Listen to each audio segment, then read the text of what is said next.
So yun nga mga solid, mayroong nag-comment dun sa bagong post natin.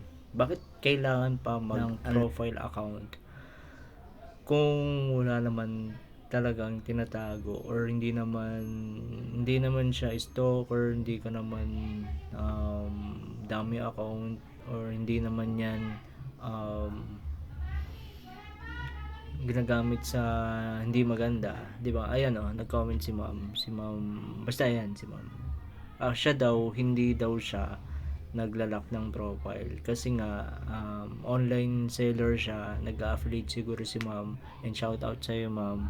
Follow niyo na rin si ma'am. Ayan. Oo nga naman, bakit kailangan mag-lock ng profile kung wala naman tinatago? At mas maganda nga yung public kasi yung public, mas nakikita yung mga ginagawa mo at mas ma-appreciate ka ng maraming tao.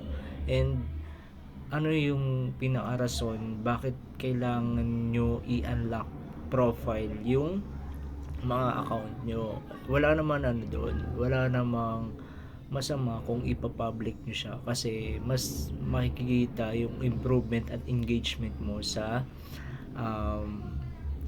as account mo. For example, nag-affiliate ka. For example, nasa Facebook professional dashboard ka ni Meta. Ang daming way na bakit hindi naman um, hindi naman pwede i-lock.